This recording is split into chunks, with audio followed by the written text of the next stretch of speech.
ഇന്ന് August 13. Super സ്റ്റാറിന്റെ കൂലി കാണാൻ നേരെ ചെന്നൈയിലേക്ക്. കട്ട തലൈവർ ഫാനായ എൻ്റെ ഒരുപാട് കാലത്തൊരു ആഗ്രഹമായിരുന്നു സൂപ്പർ സ്റ്റാറിന്റെ സിനിമ ചെന്നൈ പോയിട്ടൊന്ന് എക്സ്പീരിയൻസ് ചെയ്യണം എന്നുള്ളത്. ദേ ഈ ചിരിച്ച് ഹാപ്പി ആയിട്ടിരിക്കുന്ന ചേട്ടന്മാരുടെ ഒപ്പാണ് എൻ്റെ ട്രിപ്പ്. 3 മണിക്ക് മാനന്തവാടിയിൽ നിന്ന് പുറപ്പെട്ട ഞങ്ങൾ ഏകദേശം ഒരു 6:30 ആവുമ്പോഴാണ് മൈസൂരിലെത്തുന്നത്. മൈസൂരിൽ നിന്ന് 8 മണിക്കാണ് ഞങ്ങളെ ട്രെയിൻ. അങ്ങനെ ഞങ്ങൾ ഫുഡ് കഴിക്കാൻ റെസ്റ്റോറൻറ്റ് തപ്പി നടക്കുമ്പോഴാണ് ദേ ഇത് കാണുന്നത്. അങ്ങനെ ഒരു 7:50 ആവുമ്പോഴേക്കും ഞങ്ങൾ റെയിൽവേ സ്റ്റേഷനിലെത്തി. കുറേ കാലത്തിന് ശേഷം കണ്ടുകൊണ്ട് തന്നെ ഞങ്ങൾക്ക് ഒരുപാട് സംസാരിക്കാനുണ്ടായിരുന്നു. അങ്ങനെ സംസാരിച്ച് അവസാനം എല്ലാവരും ഫോണിലായി.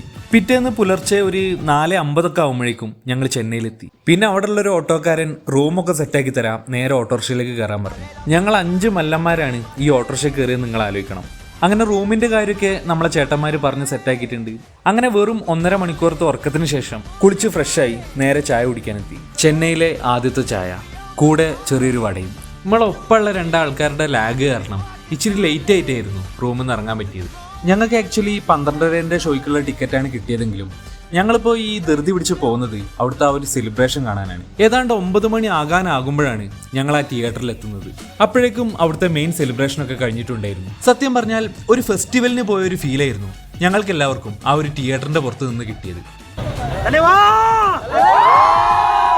ഓൺലൈൻ മീഡിയാസ് അടക്കം തമിഴ്നാട്ടിലത്തെ മെയിൻ മീഡിയാസ് എല്ലാം തന്നെ ആ ഒരു തിയേറ്ററിന്റെ ചുറ്റും ഉണ്ടായിരുന്നു.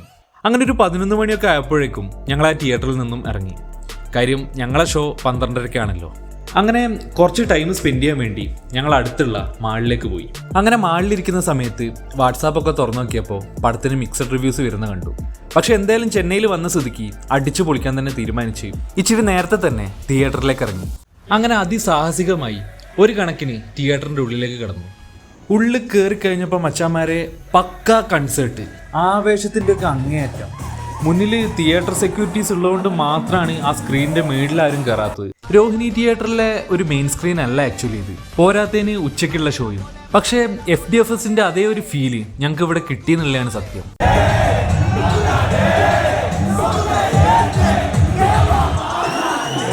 അങ്ങനെ പടമൊക്കെ കഴിഞ്ഞു. ഞങ്ങൾ പ്രതീക്ഷിച്ച ഒരു ലെവൽ വന്നിട്ടില്ലെങ്കിലും ഞങ്ങൾക്ക് പടം ഇഷ്ടമായി. പിന്നെ രാത്രിയായപ്പോൾ നേരെ മറീന ബീച്ചിലേക്ക് വിട്ടു. പിന്നെ ഓൾറെഡി ഞങ്ങൾ രാത്രി ഷോയ്ക്കുള്ളതും കൂടി ബുക്ക് ചെയ്തിട്ടായിരുന്നു വന്നിട്ടുണ്ടായിരുന്നത്. അങ്ങനെ വീണ്ടും നേരെ തിയേറ്ററിലേക്ക്. നോക്കണ്ട കഴപ്പന്നെ. ഇപ്പം ഞങ്ങൾ കാണുന്നത് രോഹിണിത്തെ മെയിൻ സ്ക്രീനുകളിൽ ഒന്നാണ്. അങ്ങനെ പടമൊക്കെ കഴിഞ്ഞ് ഞങ്ങൾ നേരെ റൂമിലേക്ക്. ചെന്നൈത്തെ അടുത്ത വീഡിയോ ഉടനെ തന്നെ.